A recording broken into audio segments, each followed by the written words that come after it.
Boa tarde a todos. Hoje o CEDEM está muito feliz, né? A equipe do CEDEM está muito feliz de estar recebendo, né, o professor Andrés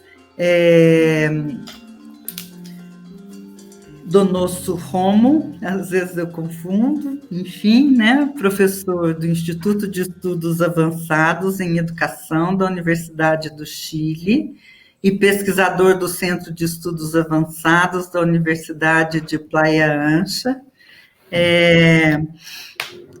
Eu vou começar pela parte mais informal, embora eu acho que isso não tenha no Chile, mas eu já tive outras vezes com o Andrés, eu acho que ele já acostumou comigo, né? Com o meu jeito de ser, é o oposto dele, pelo menos na seriedade aí, pública. Eu conheci o Andrés em Araraquara, na FCL, né? Quando ele veio fazer uma pesquisa e foi me encontrar para fazer uma entrevista, né? Porque eu trabalhava no movimento estudantil, 68, enfim, daí foi um primeiro encontro, né? Depois a gente teve também uma oportunidade muito legal, né? Que a gente participou juntos de quando foram 50 anos de 68 e 100 anos de Marx, a gente era um evento patrocinado, organizado pela Unifal, Universidade Federal de Alfenas, e pela PUC de Poços, né? Pontifícia Universidade Católica de Poços. Então, nós estivemos nas mesmas mesas, né? E então, depois, o Andrés também convidou, aceitou o convite de participar da banca de um orientando meu, não é? O Bruno Perozzi, mas aí já estávamos à distância, né? Já estávamos nesse formato. Sobre isso, eu gostaria de dizer que o CEDEM, geralmente, ele tem esses debates, mas tem esses debates ao vivo, né? Então, não é que a gente está fazendo esse formato porque foi uma, né? Não, foi uma obrigação mesmo que a gente gosta, foi uma imposição, né, dessa conjuntura, porque a gente gosta mesmo da presença dos debatedores, depois que também da plateia interagir, mas de qualquer forma estar com o Andrés nesse momento é tão difícil, tanto para nós aqui como para eles no Chile. É uma tarde que, com certeza, nos alivia um pouco não, né? Pelo menos nesse momento que a gente está imerso aqui, eu tenho certeza que vai aliviar muito e talvez trazer um pouco de esperança, uma vez que ele vai falar de Paulo Freire e a educação emancipatória, né? Sendo uma conferência em homenagem ao centenário do educador, né? Então, né, são nomes, né, que nos levam a uma educação, como acabei de falar, emancipadora, transformadora, enfim, né? Que pensam em um mundo melhor, mais justo, mais humano, não é? Bom, então eu gostaria, né, enquanto coordenadora do CEDEM, dar uma super boas-vindas ao Andrés e falar que é muito bom tê-lo aqui. E esqueci de dizer, mas aí eu paro, tá, gente? Aí eu fico séria. Que eu tive a grata oportunidade de estar em Valparaíso onde o Andrés mora, né, no Chile, e que, olha, podendo, vocês devem fazer essa aventura. É um lugar maravilhoso. Não esqueço, e todas as vezes que eu vejo o Andrés, é obrigatório no meu repertório, né, entrar Valparaíso. Enfim, então agora começando mesmo, em 19 de setembro, o pedagogo Paulo Freire completaria 100 anos. A data é motivo de celebração e o Centro de Documentação e Memória, CEDEM, da Unesp, promoverá uma homenagem com a Conferência Paulo Freire e a Educação Emancipatória. Um olhar a partir da história latino-americana, por Andrés Donoso Romo, professor do Instituto de Estudos Avançados em Educação da Universidade do Chile e pesquisador do Centro de Estudos Avançados da Universidade de Playa Ancha. Bem, sobre ainda, né, o professor Andrés, ele fez seu doutorado no programa de pós-graduação em integração da América Latina da Universidade de São Paulo. Suas pesquisas tratam sobre a história e a educação na América Latina, e ele possui 3 livros publicados, e o último se intitula A Educação Emancipatória, Ivan Illich, Paulo Freire, Ernesto Guevara e o Pensamento Latino-Americano, lançado no Brasil pela EDUSP em 2020.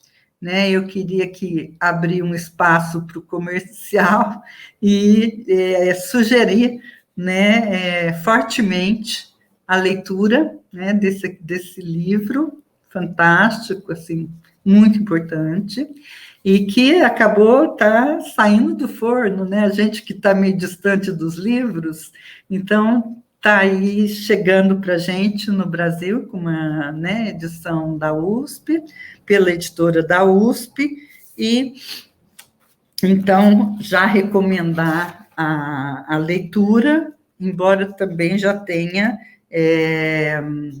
feito a divulgação do livro em outras redes sociais, enfim, né? Bom, e aí contar com bastante, eu já te dou, é difícil eu parar de falar, mas eu prometo que a conferência é sua, Andrés. Agora, a semana, assim, daqui a pouco, né? Daqui a um mês, sei lá, enfim, está próximo, muito próximo, sairá uma resenha do livro, né? A Educação Emancipatória, vou repetir o título, Ivan Illich, Paulo Freire, Ernesto Guevara e o Pensamento Latino-Americano, escrita pela professora doutora Eva Aparecida da Silva, do Departamento de Educação da Faculdade de Ciências e Letras da Unesp, da unidade que eu faço parte.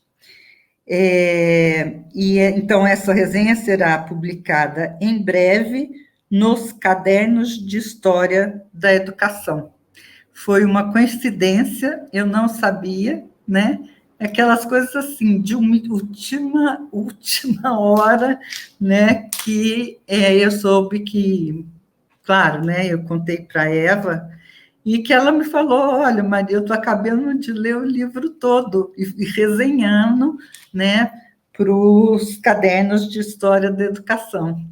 Então, Andrés, para te contar, né, que eu já fiquei muito feliz. A Eva é uma professora maravilhosa e seu livro já está tendo uma excelente publicação, uma resenha de muita qualidade. Eu passo, então, a palavra para o Andrés. Hoje, a gente também utiliza o formato, né, de conferência, né?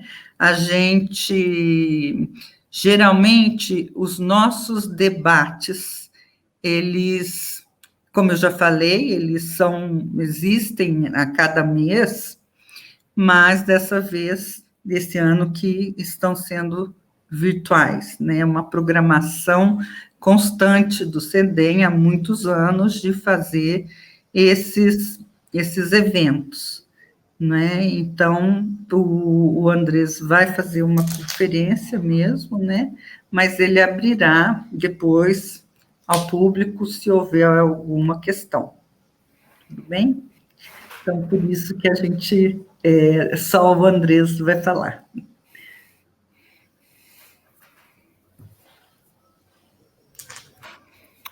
Muito obrigado, Maria, pela bem-vinda, pelas palavras. Estou muito contente de estar aqui com vocês, em Valparaíso, mas com o coração lá no Brasil, em São Paulo, na sala virtual, na aula virtual do CEDEM, para compartilhar assuntos importantes para nós, como é o natalício do Paulo Freire, os 100 anos, lembrar do seu trabalho. Tudo é motivo de muita alegria. Agradeço enormemente a oportunidade de compartilhar com vocês um pouco de meu trabalho.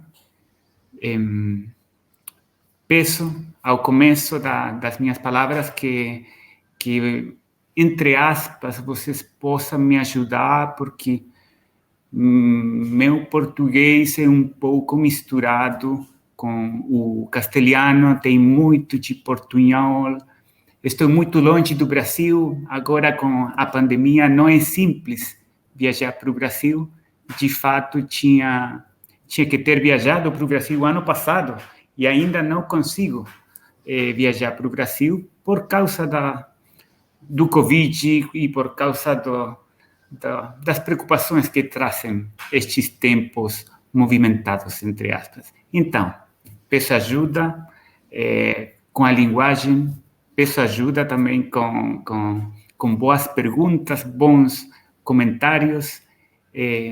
Vou falar hoje muito da América Latina, vou falar muito do Brasil, muito do Chile, vou falar da história da América Latina, mas vamos falar também do presente. Então, vamos nos deslocar de espaços entre o Chile, o Brasil, a América Latina, o passado, o presente, e todas essas viagens precisam um pouco da ajuda e da imaginação de vocês para que elas possam funcionar muito bem. O melhor possível. Tenho uma apresentação que vai durar aproximadamente 30, 40 minutos, tomara, e depois, se houver alguma pergunta, algum comentário, a gente pode dar uma aprofundada em algum assunto que precise ser mais esclarecido. Vou começar então. Vou começar falando um pouquinho, como já falava a professora Maria, a palestra, minha apresentação hoje intitula-se Paulo Freire e a Educação Emancipatória, e vamos falar muito de história e legado do Paulo Freire. E vamos partir com o Paulo Freire e sua relação com o Chile, porque ele teve uma relação muito forte com o meu país, com o país onde eu estou agora. Paulo Freire é muito querido aqui, ele é muito próximo de nós, é um intelectual que a gente conhece muito bem, que a gente discute muito, que a gente aprendeu muito dele, e por muitas razões diferentes, entre elas, porque ele viveu cá, nos anos muito importantes da vida dele. Ele, depois que a ditadura caiu no Brasil, no ano 1964, ele foi para o exílio, passou umas poucas semanas na Bolívia, lá, entre aspas, pegou mais uma vez outro golpe e fica aqui no Chile ao redor de 5, 6 anos, entre 1964 e 1969. São os anos 60 da América Latina. Para a gente que gosta da história da América Latina, são anos muito especiais, muito movimentados, de muita intensidade. Tínhamos uma Cuba muito forte, muito luminosa, entre aspas, no Caribe, gerando muita informação, movimentando a ideia de revolução, e tínhamos um país, o Chile, que também era um farol das ideias libertadoras, revolucionárias, de transformações profundas, e nesse Chile, nesse país que o Paulo Freire vai passar muitos anos. Ele trabalhou aqui fazendo alfabetização de adultos, ele acompanhou o processo de reforma agrária que a gente tinha começado com o governo da época, o governo da democracia cristã. E o mais importante são duas coisas, eu penso. Ele escreveu duas obras muito importantes sobre seu pensamento aqui no Chile, na capital do país, em Santiago.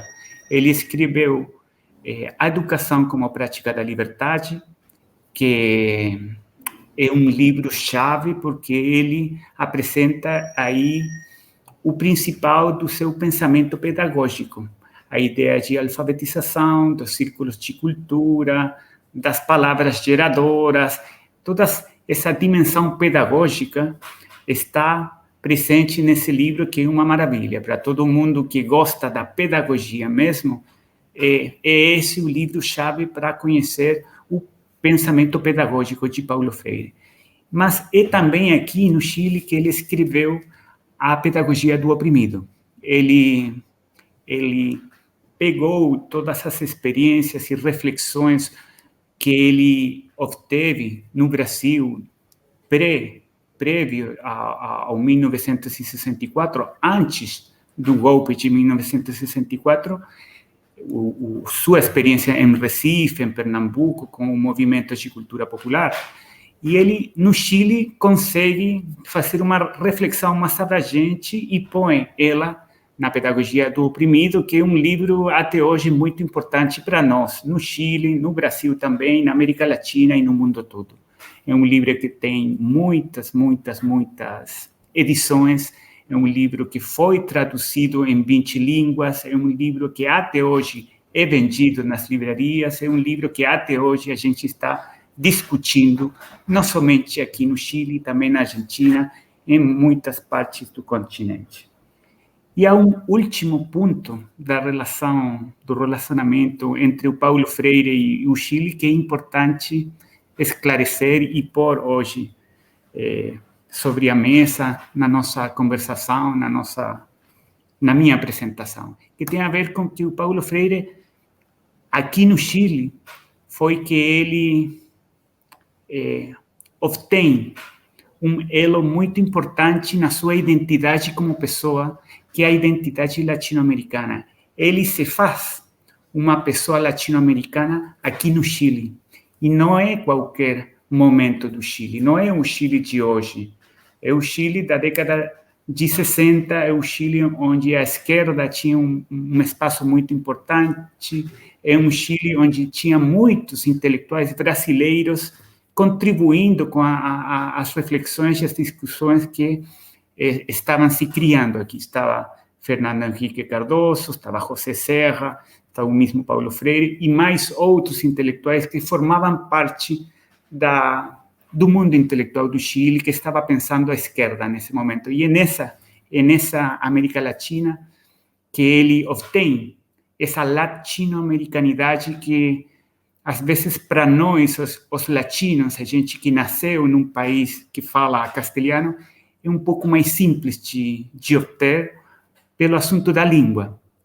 Mas para ele foi essa a maneira de pegar essa identidade latino-americana. O Brasil, eu sempre falo, tento explicar para as outras pessoas que não conhecem muito o Brasil, não é simples para nós, às vezes, conhecer o Brasil, porque o Brasil fica longe, temos uma cordilheira enorme, com muita neve, que às vezes não é tão simples de ultrapassar.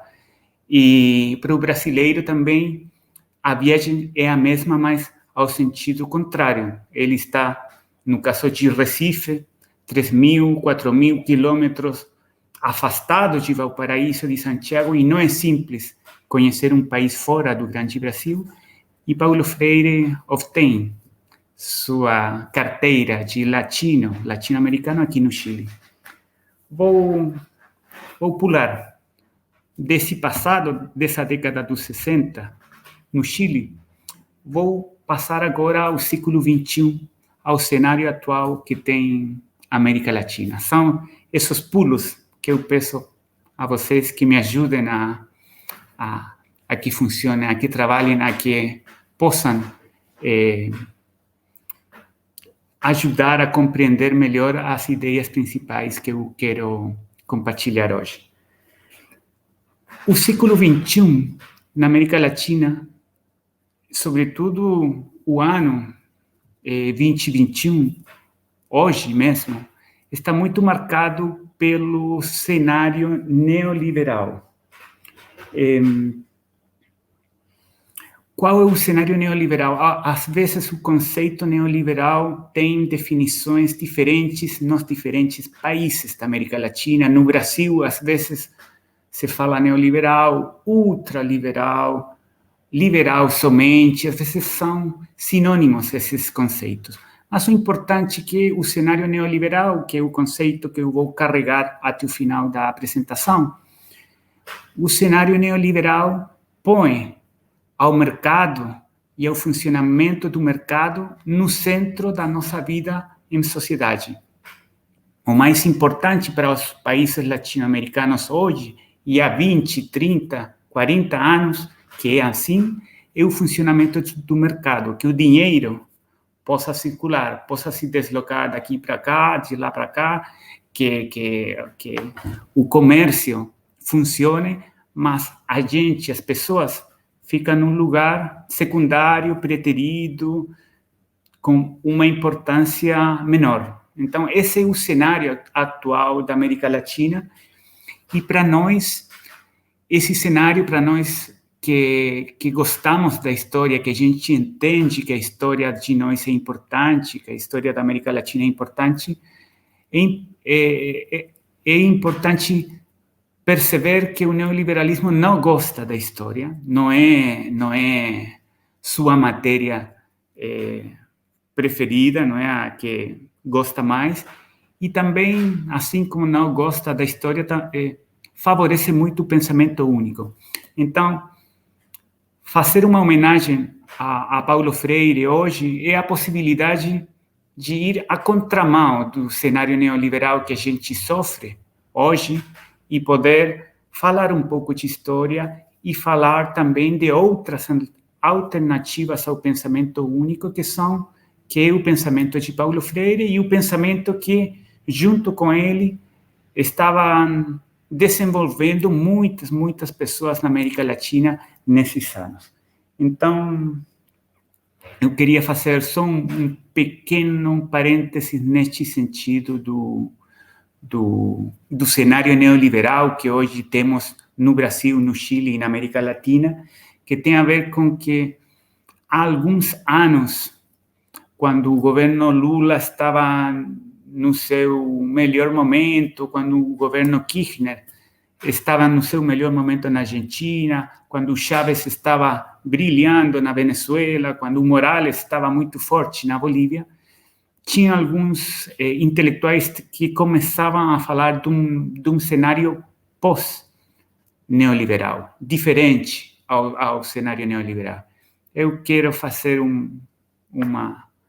ancorar uma interpretação diferente e dizer que, mesmo que a gente tem muitos sinais onde o neoliberalismo tem sido posto em questão não somente pela intelectualidade, não somente pelas ciências sociais, também pelas revoltas populares. Em castelhano a gente chama estallidos, explosões sociais, como a explosão social do Chile no ano 2019, a explosão social de Colômbia, somente 2, 3, 4 semanas para trás, a revolta popular da Argentina no ano 2001 e também a revolta da Venezuela, 1989. Tem muitas revoltas populares que estão falando de que o neoliberalismo é posto em questão. Mas isso não significa que a gente esteja num cenário diferente. O neoliberalismo é posto em questão com muita força, mas isso não é o mesmo que um cenário pós-neoliberal. Então, voltamos para o nosso Paulo Freire. Paulo Freire, neste cenário neoliberal, não somente ele, seu trabalho, sobretudo, seus livros, essa pedagogia do oprimido, essa educação como prática da liberdade, são importantes num cenário como o cenário neoliberal de hoje, porque seu trabalho funciona como se fosse um farol, funciona como se fosse uma fogueira, funciona como se fosse uma linguagem, um sinal identitário, é a possibilidade de que nós hoje se encontre, se reúna, debata sobre assuntos que não é simples debater a partir de outros sinais. Quer dizer, o trabalho de Paulo Freire, eu penso, é um ponto de encontro, é a possibilidade de nós criar uma ponte entre o Valparaíso e São Paulo e poder falar de uma coisa que é muito própria, como é o Paulo Freire, para nós cá em Valparaíso e muito própria de vocês lá em São Paulo, uma coisa da gente, o Paulo Freire. E essa qualidade não é uma qualidade muito usual nos intelectuais da América Latina. Tem mais alguns intelectuais que têm essa qualidade. A gente vai escutar deles daqui para frente também um pouquinho, mas o Paulo Freire tem isso que a gente pode se reunir para falar dele e falar, o mais importante é falar dos assuntos e das matérias que ele refletia também. Aqui eu quero me deter numa ideia que sempre é bom lembrar e lembrar mais uma vez, relembrar talvez, que é a ideia de que a gente não pode cometer o erro de confundir a importância que tem o trabalho de Paulo Freire, seus livros, sua reflexão, com transformar esses livros, essas reflexões, numa pequena igreja. A ideia não é que a gente tenha mais pessoas identificadas com o manchete freirianos ou freirianas. Não é a ideia ter mais freirianos no mundo. Paulo Freire lutou muito na sua vida, a gente já debateu isso aqui também em Valparaíso, na Argentina, no começo da semana, em outra atividade parecida com esta, que Paulo Freire lutou muito por não se transformar num mito, para que a gente não fizesse dele uma sorte de um tipo de santo, sabe? Então, a gente tem que ter cuidado e se manter no lado, entre aspas, correto da linha, que é entender que o trabalho de Paulo Freire é muito importante, mas é mais importante que o mito. E a palestra, a minha fala, vai nessa direção. O importante do Paulo Freire não é somente a pessoa Paulo Freire, senão o conjunto de pessoas que estavam na América Latina trabalhando com ele nesses anos e estavam lutando por uma educação emancipatória, uma educação popular, uma educação libertadora, uma pedagogia crítica, todos nomes de uma coisa muito parecida e que são, no final das contas, o que é o mais importante do trabalho de Paulo Freire. Então, para continuar com o fio da apresentação, estamos num cenário neoliberal. Nesse cenário neoliberal muito duro, que não gosta da história, que almeja um pensamento único, temos um farol no meio da escuridão, entre aspas, do nevoeiro. Um farol. Esse farol é o trabalho de Paulo Freire. Mas Paulo Freire não somente é essa fogueira, é também uma janela, é uma rachadura no muro do neoliberalismo, é a oportunidade para a gente conhecer outra realidade, outra maneira de entender o mundo, é uma alternativa a este pensamento único que a gente falou que o neoliberalismo gosta tanto, é esse outro mundo possível que no Brasil a gente conhecesse muito bem no começo dos anos 2000, com os fóruns sociais mundiais, em Porto Alegre, depois em outras cidades do Brasil, da América Latina e do mundo, esse outro mundo possível. Essa janela, o trabalho de Paulo Freire, é uma janela para um outro mundo possível. E por isso é importante o trabalho de Paulo Freire. Esse é um dos legados que a gente tem que usar, a gente tem que curtir, é uma herança que a gente tem. E como eu falei no começo, é a oportunidade de refletir sobre um momento da história da América Latina que, mesmo que compartilhe muito dos problemas e os assuntos que a gente vive e experimenta na atualidade, é um momento muito diferente. E aqui vamos fazer mais uma detenção, uma pausa, porque não é o mesmo. Essa América Latina dos anos de 1950, 1960, 1970, esse terceiro, quarto do século XX, não é o mesmo que a América Latina de agora, do século XXI, das primeiras décadas do século XXI. Não é o mesmo, então, para a gente que não nasceu nessa época, para as pessoas que nasceram no século XXI, que hoje têm 15 anos, 20 anos, mais um pouquinho, talvez, no fim, 25 anos, que não conheceram essa América Latina. Os livros de Paulo Freire, o trabalho dele, a sua reflexão é muito importante e é uma oportunidade única para olhar, aproveitar essa rachadura e poder imaginar o que era a América Latina de então. Essa América Latina tinha uma luta pela hegemonia muito forte entre diferentes alternativas de sociedade. Tinha uma luta entre aqueles que propunham o capitalismo, que foi a versão que venceu, entre aspas. A gente pode discutir ou debater estas interpretações, mas também tinha mais uma alternativa, que era a alternativa de Paulo Freire e muitas outras pessoas como ele, que era a alternativa do socialismo.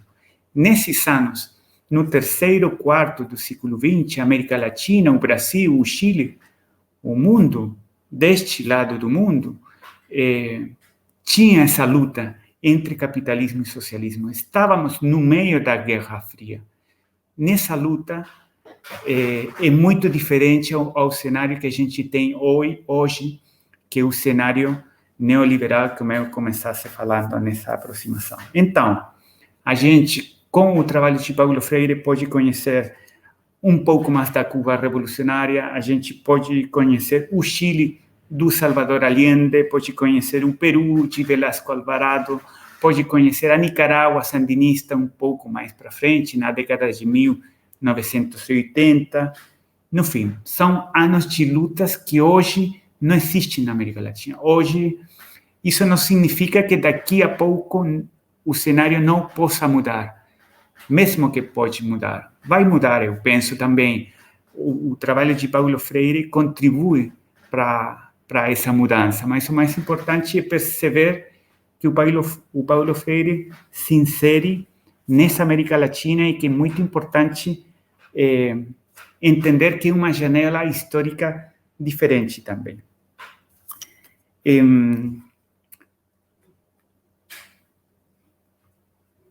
Perfeito. Vamos falar um pouco, a gente vai ficar um pouco grudado nessa janela histórica, nessa rachadura, que essa oportunidade de refletir sobre o passado que tem o trabalho de Paulo Freire, para falar não somente dessa América Latina que o trabalho de Paulo Freire permite perceber, também para conhecer a educação desses anos na América Latina. Nesses anos também existiam diferentes projetos educacionais na América Latina.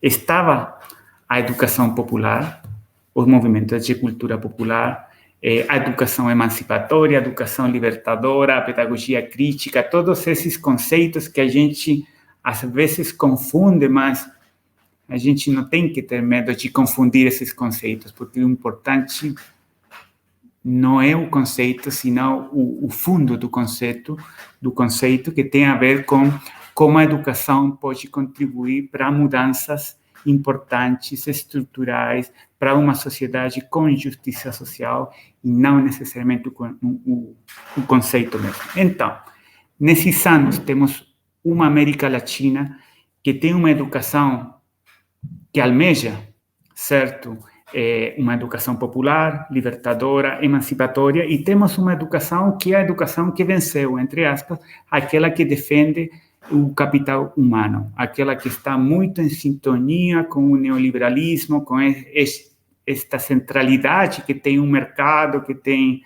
a circulação de dinheiro e essas coisas. Mas, nessa América Latina do terceiro quartil do século XX, todo mundo pode se aproximar através do trabalho de Paulo Freire com, por exemplo, a Universidade Nacional e Popular de Buenos Aires. Existia no Chile, desses anos, o projeto Escola Nacional Unificada. Tínhamos na América Latina muitas campanhas de alfabetização, como a campanha de alfabetização em que participou ativamente o Paulo Freire, em Angicos, no nordeste do país, a campanha de alfabetização de Cuba, nos anos 60, a campanha de alfabetização da Nicarágua, nos anos 80. O trabalho de Freire fala dessas outras maneiras de fazer educação que hoje não é muito fácil perceber e que com o trabalho de Paulo Freire a gente tem essa possibilidade também. E o trabalho de Paulo Freire, mais uma vez, é uma oportunidade de conhecer, de se aproximar com o pensamento educativo da América Latina. Por que eu falo isso? Porque Paulo Freire forma parte de um fio de pensamento latino-americano que não começou no Nordeste na década de 1950. O pensamento educacional da América Latina tem muita profundidade, tem raízes no século XIX, para aquelas pessoas que desejem conhecer mais um pouco, podem começar estudando o trabalho do venezuelano Simón Rodríguez, que é muito importante para entender as questões que tinha Paulo Freire também. São as mesmas questões, as preocupações, como conseguir uma educação afim aos setores populares, uma educação que possa contribuir a resolver os problemas que afetam ao conjunto da população. No século XX tem pensadores e pensadoras educacionais muito importantes. José Carlos Mariátegui, peruano. Tem um caribenho, Pedro Henrique Sureña, importantíssimo também. José Vasconcelos, no México, é muito importante também, no começo do século XX. Já depois, outros intelectuais vão traduzir o pensamento educacional da América Latina, entre eles Aníbal Ponce, da Argentina, entre eles o mesmo Paulo Freire, do Brasil. Junto com Paulo Freire, tinha muitas pessoas refletindo nessas coordenadas. Então, essa é uma das mensagens que eu quero compartilhar com vocês hoje. Provavelmente a principal mensagem hoje tem a ver com isso. Paulo Freire não foi a única pessoa que refletiu criticamente sobre a educação na América Latina nos últimos 200 anos. Foi uma pessoa muito importante, sim. Foi a pessoa que hoje permite que a gente se encontre e reflita sobre estes assuntos, mas é importante também não contribuir com essa mitologia ao redor do Paulo Freire e entender que tinha muitas pessoas por trás e ao lado também, debatendo com ele e dialogando com ele. Por exemplo, antes de passar ao exemplo, vou sublinhar uma ideia, porque hoje é um dia de homenagem para nós. A gente está contente de se reunir ao redor do trabalho de Paulo Freire, da sua pessoa, mas não desejo que se confunda a homenagem com uma mistificação, com uma mitologia. Para todos nós é quase da nossa família intelectual, para os chilenos é quase um chileno, para o argentino também, para o uruguaio, para o mexicano também. Mas a melhor homenagem, eu penso, é conhecer seu pensamento, entender que seu pensamento não provinha da nada, seu pensamento provinha do pensamento latino-americano, que tem raízes profundas na região, e então eu faço questão nessa entrada para fazer a homenagem. Então, ao lado de Paulo Freire, tinha outros intelectuais na América Latina do terceiro quarto do século XX que estavam refletindo sobre as mesmas perguntas que estava refletindo Paulo Freire. Quais eram as perguntas? São as perguntas por qual é o papel que poderia desenvolver ou assumir ou ter a educação na transformação da sociedade. Como a educação pode contribuir para sociedades melhores, mais justas, onde for mais simples amar, como falava o Paulo Freire. Essa era a pergunta que tinha o Paulo Freire, mas essa era a pergunta que tinha muitas pessoas na América Latina nesses anos. Vou falar um pouquinho das contribuições do intelectual mexicano Iván Illich. O Illich, que não é muito conhecido não no Brasil, mas tem pessoas que o conhecem e no mundo latino, da América Latina, é muito conhecido, é muito importante para nós. É um convite para que vocês peguem mais uma janela para se inserir na América Latina a partir de outro ângulo e conhecer a América Latina a partir de outro ângulo, que é o trabalho do Iván Illich. Como falou no começo a colega Maria, e fazendo um pouquinho de propaganda também, é nesse livro que ela falava, que a EDUSP publicou ano passado, que intitula-se A Educação Emancipatória, que eu falo das ideias que hoje estou compartilhando com vocês e que falo com muito carinho também do trabalho do Iván Illich. O Iván Illich refletia nos mesmos eixos do Paulo Freire, mas ele fazia questão em que o importante era acabar, banir a obrigatoriedade da escola. Ele pensava que a obrigatoriedade da escola transformava a educação numa instituição que não contribuía para a libertação das pessoas. E ele propunha que as escolas, tal como hoje funcionam as igrejas no Brasil, no Chile e em grande parte do mundo, não fossem obrigatórias. Se as pessoas precisam ir para a escola, podem ir para a escola, mas o importante é a educação e não necessariamente o sistema escolar.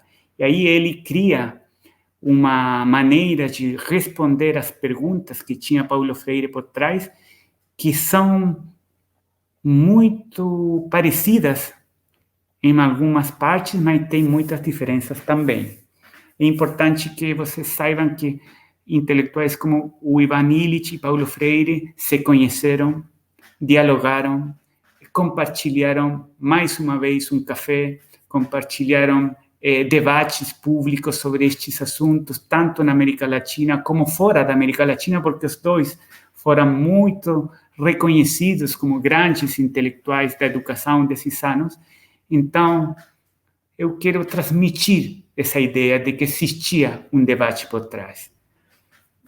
Junto com o Ivan Illich, vou falar também mais um pouquinho de outro intelectual que nesses anos também estava refletindo sobre a educação na América Latina, que também se perguntava pelas perguntas que se estava fazendo Paulo Freire, que era o Ernesto Guevara. Ernesto Guevara, o Che Guevara, que a gente conhece muito bem, que provavelmente dos três intelectuais, do Ivan Illich, o Paulo Freire e o Ernesto Guevara, o último, Ernesto Guevara, é o mais conhecido, com certeza, não necessariamente por seu trabalho ou sua reflexão educacional, mas por sua atuação na Revolução Cubana. Mas ele também desenvolveu uma reflexão educacional e o importante é que ele reflete a discussão educacional que se estava desenvolvendo em Cuba na década de 1960, que é o momento quando Paulo Freire cria suas principais interpretações sobre a pedagogia do oprimido e a educação popular. E o Ernesto Guevara responde às mesmas perguntas que tinha Paulo Freire, mas as responde de uma maneira diferente. Mais uma vez, mais uma alternativa para conhecer as questões que são tão caras para todos nós que estamos interessados na educação popular. Ernesto Guevara entendia que a educação, como entendia o Fidel Castro, como entendiam os intelectuais da ilha de Cuba, eles entendiam que a educação não tinha um papel importante na luta de libertação da nossa sociedade, não tinha um papel importante, ao contrário, não ajudava necessariamente nas lutas de libertação, mas sim era muito importante no dia depois da vitória revolucionária. Era importante a educação para construir essa nova sociedade que poderia criar essa nova pessoa, esse homem novo, como se chamava nesses anos, a essa ideia de transformação profunda na cultura e na identidade das pessoas. Então, também estava nessa América Latina dialogando com o Paulo Freire. Não é por acaso que Paulo Freire tem muitas citações de Fidel Castro, tem citações de Ernesto Guevara na pedagogia do oprimido, tem algumas pontes com outras pessoas que pensam como o Ernesto Guevara e o Fidel Castro e a Revolução Cubana. Paulo Freire dialoga com esse mundo. Não é por acaso também que os livros de Paulo Freire estavam banidos em Cuba. Não era possível para a população cubana ler e estudar os livros de Paulo Freire. Por quê? Porque Paulo Freire respondia de maneira diferente as perguntas como a diferença das respostas que dava Fidel Castro, Ernesto Guevara e os outros intelectuais educacionais de Cuba. Os livros de Paulo Freire não podiam se estudar em Cuba, assim como os de Ivan Illich. Mas, mesmo assim, Paulo Freire dialoga com esses livros. Então, para fazer questão, e já vou começar a fechar, a encerrar a minha apresentação de hoje, eu quero fazer questão em que Paulo Freire não é sinônimo de pensamento crítico em educação na América Latina, não é mesmo, mas é parte desse pensamento crítico na educação na América Latina. Não é o único referencial que a gente tem mais outros e mais outras pessoas que têm refletido e têm feito contribuições que a gente precisa enriquecer a nossa herança ao respeito do pensamento crítico na educação. Não somente foram, entre aspas, grandes intelectuais, tem muitas pessoas engajadas no mundo social desses anos que contribuíram com a educação popular, não só o Paulo Freire, o Helder Câmara no Brasil, os intelectuais que estavam ao redor do ICEB, do Instituto Superior de Estudos Brasileiros. Estou pensando no Álvaro Vieira Pinto, todo o movimento de cultura popular, os centros de cultura popular que promovia a UNE também, todos esses formavam parte do pensamento de Paulo Freire, e Paulo Freire, com eles, é que vai refletindo e vai construindo suas ferramentas. E também há uma ideia que eu quero compartilhar com vocês, que é o mundo da pedagogia crítica, e mais uma vez, pedagogia crítica, educação popular, educação emancipatória, educação libertadora, que o mundo da educação libertadora dialogava muito bem com outras reflexões que estavam se fazendo na América Latina nesses anos, em diferentes disciplinas, não somente na educação. Dialoga muito bem com a teoria da dependência no campo da economia e da sociologia também. Dialoga muito bem com a teologia da libertação no mundo religioso. Dialoga muito bem com o teatro do oprimido, com o cinema engajado. Dialoga muito bem com essas outras aproximações e que estavam tentando fazer o mesmo que estava tentando fazer o Paulo Freire, que é contribuir para a construção de uma sociedade com outros horizontes, uma sociedade diferente, uma sociedade, entre aspas, socialista. Para encerrar a minha apresentação, agora sim, vou terminar com uma ideia, 2 ou 3 ideias que têm a ver com a apresentação que hoje fiz.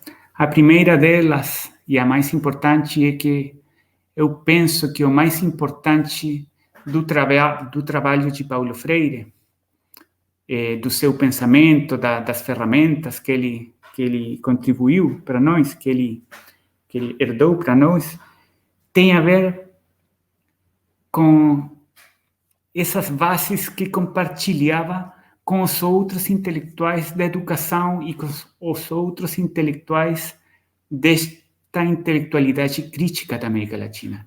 Eu quero falar, eu penso, na minha opinião, é somente uma opinião, e no mundo tem muitas pessoas que gostam muito do trabalho de Paulo Freire, que têm provavelmente opiniões diferentes, mas eu penso que mais importante que ficar grudado no conceito específico de Paulo Freire, por exemplo, na educação bancária, ou no círculo de cultura, ou na relação opressor-oprimido, mais importante que isso é pôr a atenção nesses assuntos que ele compartilhava com os demais intelectuais. E quais são esses assuntos. Eu vou sublinhar somente 3. Primeiro, Paulo Freire pensava, ou os outros intelectuais também, ou pensavam, eu também, ou penso agora, que a educação não é boa ou má em si mesma. Há diferentes tipos de educação. Há uma educação popular, há uma educação do opressor, há algumas que favorecem a reprodução das injustiças, há outras que permitem uma conscientização. Então, é importante entender que não toda a educação é boa somente porque tem o título de educação fora na porta. Então, essa é uma ideia que tinha Paulo Freire, que a gente tem que, penso, carregar com ela e enriquecer e continuar refletindo sobre ela. Penso também que é importante, como pensou também o Paulo Freire, uma das ideias importantes que ele compartilhava com parte da intelectualidade da América Latina também, a ideia de que a educação pode, sim, contribuir para transformações importantes nas nossas sociedades. Tem outras perspectivas de pensamento que não entendem que a educação possa fazer contribuições importantes. Estou pensando na escola da sociologia da educação da França, na segunda metade do século XX, com Pierre Bourdieu e outros colegas intelectuais da França que pensavam que a educação só contribuía para a reprodução da sociedade. Eu pensava Paulo Freire, pensavam os intelectuais da América Latina que a educação pode, sim, contribuir para transformações profundas. Não toda a educação contribui, mas há algum tipo que se contribui e que é a educação popular, a educação emancipatória, a libertadora, a pedagogia crítica. E, por último, para encerrar, uma ideia que é difícil de falar, mas mesmo assim é muito importante de falar, que tanto o Paulo Freire como os outros intelectuais latino-americanos dessas décadas tinham muita confiança e ancoravam seu pensamento na ideia do amor. O amor verdadeiro, falava o Paulo Freire. Qual é o amor verdadeiro? No Chile a gente fala muito na rua, não? Fala el amor del bueno. Qual é o amor del bueno? Qual é esse amor verdadeiro que falava o Paulo Freire? Essa é uma ideia ela é uma ideia que tinha o Paulo Freire, que tinha o Ernesto Guevara quando falava sobre a ternura. É uma ideia que tinha o Ivan Illich quando ele usa a palavra convivencialidade no castelhano. É uma ideia que vem do inglês, da palavra conviviality, e que no português não existe mesmo, mas tem a ver com gentileza, com bondade, com ternura, com alegria. Todos estes intelectuais entendem que o amor tem um espaço importante na reflexão educacional e que é uma ferramenta que a gente não pode esquecer. Se a gente às vezes pode esquecer a teoria, não lembra, ficou confundido, mas se a gente escuta essa ideia de coração e de amor que tem por trás, vai com certeza ir pelo caminho certo. Vou assim encerrando minha fala que eu tinha preparada. Peço desculpas pelos erros na linguagem, no portunhol forte que eu tenho compartilhado com vocês, mas tomara que a gente possa pegar alguma ideia e voltar ela para um comentário, para um diálogo. É isso, muito obrigado. Puxa, Andrés, com esse final difícil, né? A gente não ficar emocionada e ver esse lado humano da vida, né? Talvez essa humanidade hoje, esse lado humano, com ternura. Bom, tudo que você colocou, né, que não tendo uma palavra em português, você foi aproximando, parece que isso está distante, e quem sabe a gente começando por aí, né, ou além de outras transformações, trazer essa também como um importante ingrediente, quem sabe, né?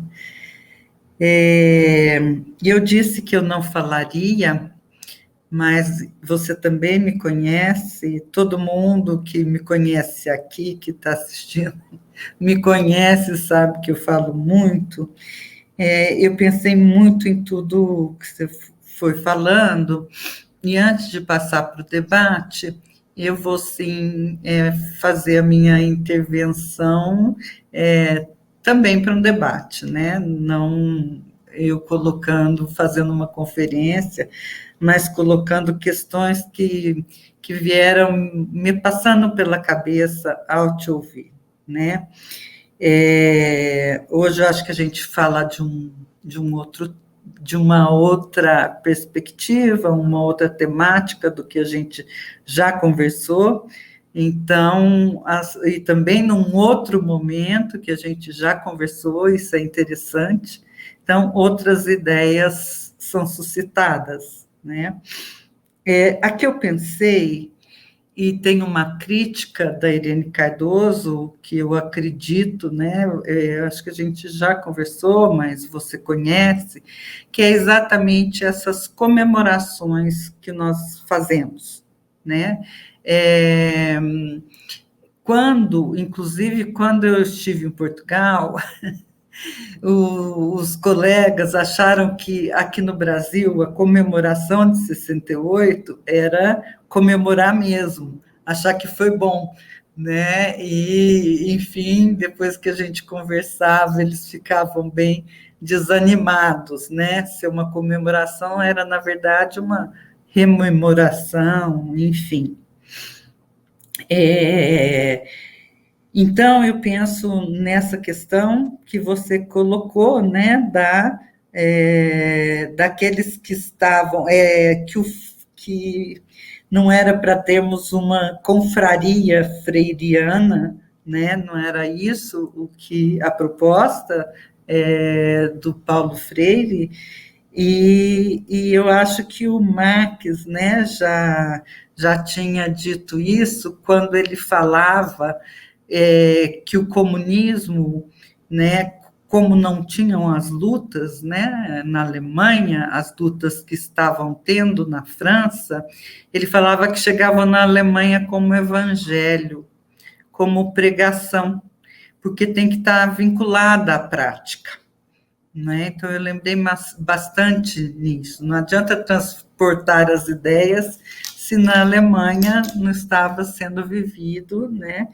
Então, eu lembrei bastante disso, e eu vou só abrindo meus parênteses, né? Mas, enfim, e pensei bastante no CEDEM. É uma experiência nova minha, né, nesse cargo, mas é uma casa onde eu pesquiso há muito tempo, né? E parece que o CEDEM nos traz, né, personagens, atores, protagonistas, outros, mas nós temos, né, o carinho, né, um dos grandes braços do CEDEM são os movimentos sociais. Então, mesmo que considerados heróis, alguns líderes, né, como a gente trabalha os movimentos, como os acervos são de movimentos sociais, então tiram bastante essa mitificação das lideranças. É claro, elas dão nome aos acervos em torno da pessoa, mas traz a luta em que essa pessoa estava engajada. A questão, deixa eu ver, tanta coisa que eu escrevi aqui. O neoliberalismo não gosta da história, eu achei perfeito, né? Ele tira a história e fica pairando, assim, não, também, né? Nessa mesma questão de glorificação de alguma coisa que sempre foi assim e nunca será, né? Não tem possibilidade alguma de modificação, muito menos de transformação, né? E aí eu lembrei, é claro, você está pensando, está estudando a América Latina, e você fala do pensamento único. E aí eu lembro, né, um alemão, parece que eu estou mais do lado dos alemães hoje, que é o Marcuse, né, que também tem um livro belíssimo, né, O Homem a uma Dimensão, e ele está escrevendo este livro no momento em que logo depois vão surgir, né, os pensamentos de libertação, enfim. E é muito parecido com o que a gente tem hoje, né? Parece que hoje ir ao Marcuse é uma forma de procurar uma brecha, inclusive eu acho que ele está começando, foi um autor o mais vendido no Brasil, e simplesmente eu não consigo não fazer um paralelo com o fato de que ele desaparece justamente com o neoliberalismo, né? Dos currículos, eu estou dizendo, né? Marcuse foi posto na fogueira, e no lugar dele, depois a gente pode conversar sobre isso, entra Hannah Arendt, enfim, que foi contra os movimentos, e ela que foi e é enaltecida. Faz muito pouco tempo, assim, faz muito tempo, e eu não conheço uma crítica a Hannah Arendt, né, que defendia o imperialismo americano, que não havia uma guerra no Vietnã, que os Estados Unidos não tinham nada com a guerra do Vietnã, enfim. E ela tem uma entrada que eu não vejo crítica no Brasil, né? Então, acho que isso tomara que o Marcuse volte, né, com mais força a ser um autor que passeia por aqui.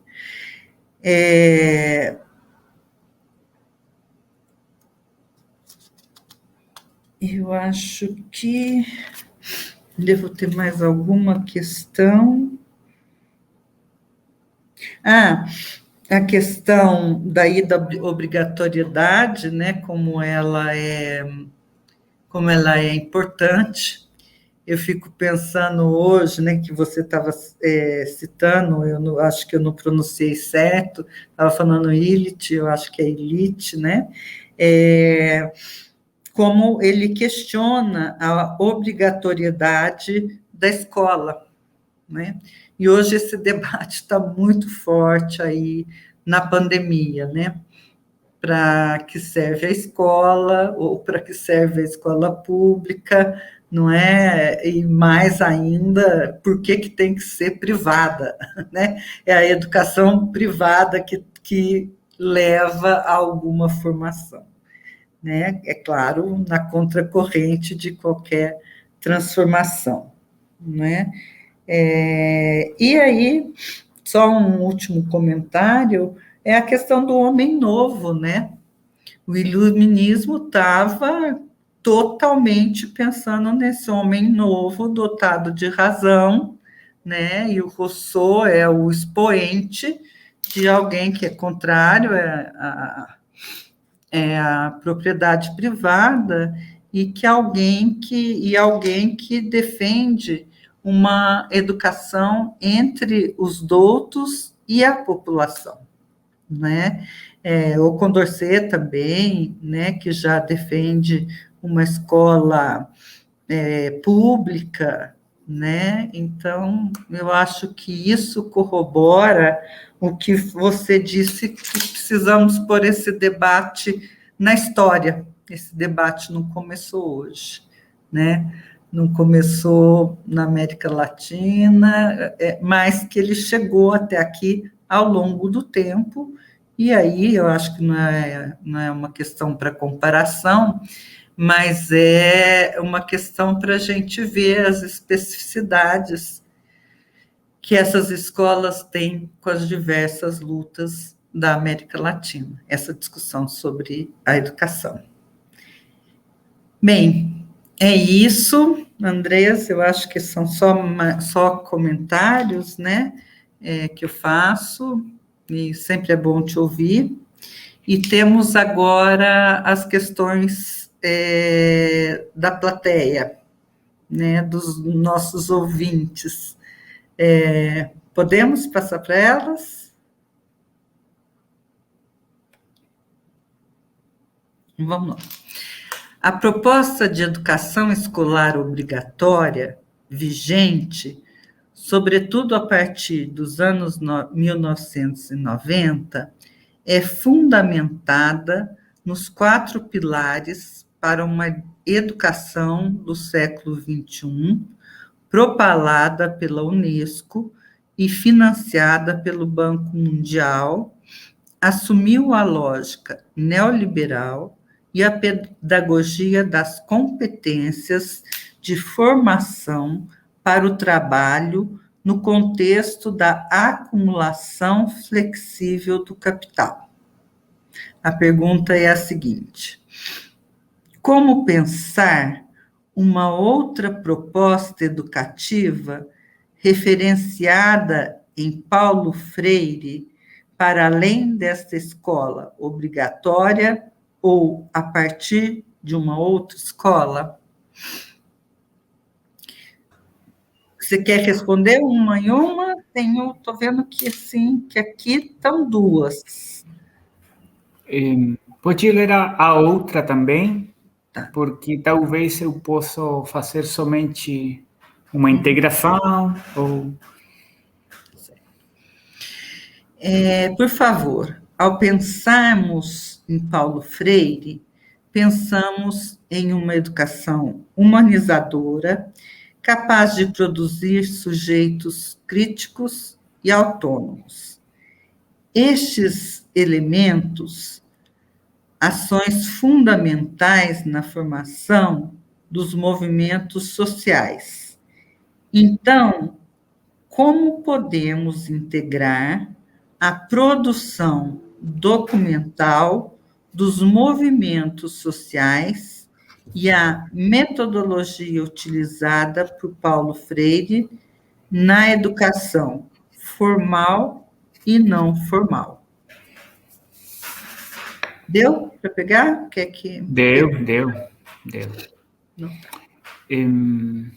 Bom, obrigado pelos comentários. Eu acredito que você, Maria, tem muita razão. Interessante o detalhe da reflexão de Marcuse num momento que poderia ser anterior à explosão de diferentes correntes ou linhas de libertação, perspectivas de libertação. Tomara que a gente possa viver mais uma vez momentos em que a libertação esteja um pouco mais perto, porque hoje no cenário neoliberal estamos mais perto, sinto na minha avaliação da escuridão, do nevoeiro, uma coisa um pouco pesada, difícil. Mas as perguntas que fizeram as pessoas, eu agradeço também, são perguntas bastante difíceis, não é simples achar uma resposta para elas, mas eu vou responder as duas com a mesma resposta que tem a ver com o Paulo Freire hoje, as ferramentas que oferece Paulo Freire para trabalhar na escola pública obrigatória ou na educação popular, fora da escola. Eu vou fazer somente uma resposta para as duas que tem a ver com sublinhar algumas ideias que eu já apresentei, mas que podem ser, talvez, melhor apresentadas. O primeiro é que não há receita para traduzir o trabalho e a reflexão de Paulo Freire no terceiro quarto do século XX, na América Latina, para o século XXI, para o Brasil do ano 2021, para a América Latina de hoje. Não há receita, mas isso não significa que não for possível. Isso não significa que não seja necessário. Ao contrário, é muito importante fazer esse exercício. É muito importante tentar recriar com outras palavras, com nossas palavras. É importante que a gente for confidente, acredite na nossa maneira de olhar a realidade e construa essa nova realidade com o apoio de Paulo Freire, de Marcuse, de mais outros intelectuais e outras intelectuais que podem ajudar a criar uma educação diferente. O Paulo Freire, ele deixa como herança a ideia do amor. Eu já falei, sempre que você tem amor na sua prática, você vai estar fazendo uma educação libertadora, uma educação popular, uma educação emancipatória. Não existe amor na prática da educação do opressora, na educação comercial, na educação bancária. Não há amor. Lá tem um negócio, lá tem outra coisa, tem uma qualificação, tem um cartão no final que você pode pôr na parede, mas não tem amor na educação comercial, na educação bancária. Então, isso é importante. Se você põe amor na sua prática educativa, seja na escola pública obrigatória, ou seja numa experiência de educação popular, é a chave para não se perder. É isso o fundamental. Eu lembro no livro que eu falava no começo, que apareceu na EDUSP o ano passado, que eu escrevi, que eu reflito sobre a ideia que o Paulo Freire aprendeu a ler e escrever com seus pais no quintal da sua casa em Recife. Ele não se alfabetizou no sistema normal, entre aspas, na escola obrigatória. Ele aprendeu essas ferramentas da educação fora do sistema escolar e o que eles tinham, o pai, a mãe e o Paulo Freire, eles tinham amor e somente amor para conseguir alfabetizar o Paulo Freire, e eles tiveram muito sucesso nessa experiência educativa. Então, às vezes a gente quer que daqui a 5 anos o Brasil tudo vai mudar, o Chile tudo vai mudar e vamos ter uma nova sociedade, como se falava no terceiro quarto do século XX. Mas, às vezes, os cambios não dependem somente da nossa vontade. Tem a ver com milhares de coisas que, às vezes, a gente não controla, mas se a gente tem um mapa, uma trilha, onde a gente sabe que tem que descansar, tem que sempre acreditar na ideia do amor. Mas uma ideia que vai ao lado do amor, que não é tão importante, não, mas também é uma ideia que sempre vai ajudar com a ideia de libertação, e falavam também as pessoas nas perguntas, a ideia de autonomia, de sujeitos críticos, de pessoas conscientes. A gente precisa disso sempre. E a gente pode ter pessoas conscientes, autônomas politicamente, quando a gente sabe mais um pouco de história. E a história é muito importante para a gente falar em castelhano, se empoderar, obter poder, ficar mais poderosa, com maior capacidade de fazer uma leitura do mundo.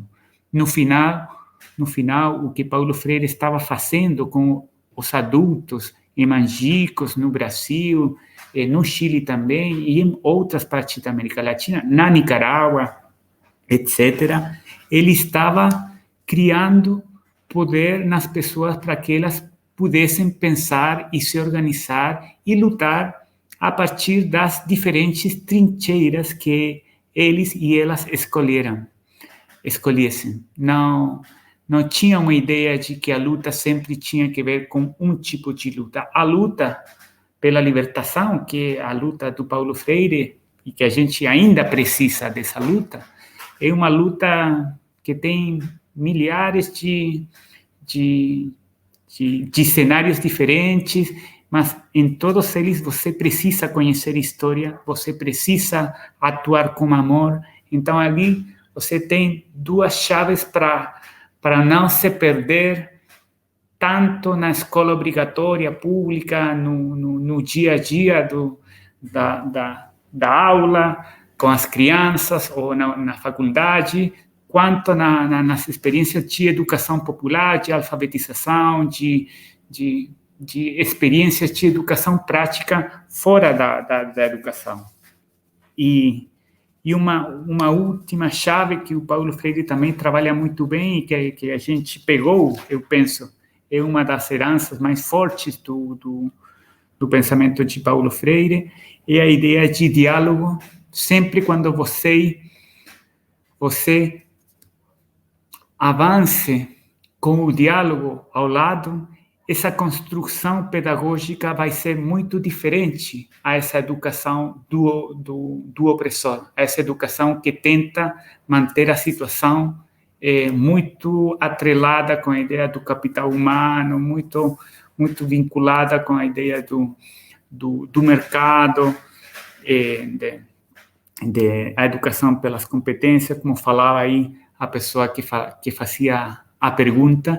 Então, ali você tem 3 chaves que a gente tem que usar com paciência. A mudança não é de um dia para outro, de um ano para outro. A mudança é aos poucos. As perguntas que Paulo Freire tinha no ano de 1968, quando ele terminou de escrever A Pedagogia do Oprimido, eram perguntas muito antigas também. Ele respondeu, fez o possível, deu para a gente o livro que a gente estuda, mas essas perguntas já tinham sido feitas antes, e essas perguntas são as mesmas que a gente tem agora num espaço diferente, virtual, de pandemia, de um neoliberalismo muito pesado.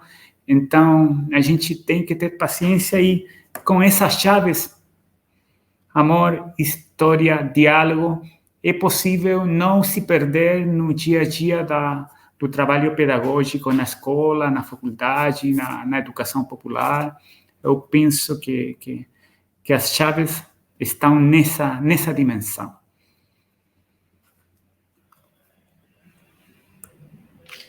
Bom, eu gostaria de agradecer muito, em nome do CEDEM, em nome da equipe do CEDEM.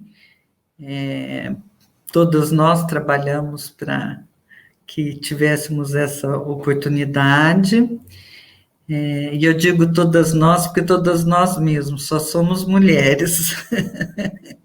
Então, coincidentemente, não necessariamente, né? E é isso, eu acho que fechar com isso, né? Cada vez mais as pessoas comemoram agora a cada década, a cada 5 anos, a cada ano, agora está sendo a cada ano. E assim, eu acho que a gente fazer uma crítica às comemorações, mesmo que seja comemorando, né? Assim, para não chegar nesse enaltecimento do autor, mas para entendermos como você propôs, para que a gente leia esses autores, situe historicamente, né? Esses autores e nos apaixonemos por eles, né? Acho que enfim, Não é muito pouco, não, Andressa, é bastante coisa, né? Você deixou uma lição de casa grande para a gente. Então é isso, eu gostaria de que a próxima oportunidade que você, né, já está devendo aí essa visita no Brasil, já tem programada, o CEDEM está de portas abertas te esperando, né, e enfim, a gente continua essa conversa que foi só iniciada hoje, né, muito bem iniciada, mas que temos bastante para falar. Muito obrigada. Muito obrigado. Só fazer questão da minha felicidade de poder compartilhar com vocês mais um pouquinho do trabalho e das reflexões que a gente vem trabalhando há muito tempo, e tomara que daqui a pouco a gente possa compartilhar e continuar com os nossos diálogos, mesmo no Brasil ou talvez em outros espaços, ninguém sabe mais. Um forte abraço. Valparaíso é uma boa oportunidade também. Sempre a gente tem necessidade de fortalecer o português por cá, porque a gente não fala muito e o português fica aí um pouco sem uso, então é importante. Bem-vindos em Valparaíso e tomara que a gente se veja daqui a pouco. Obrigado mais uma vez. Eu que agradeço. Um abraço.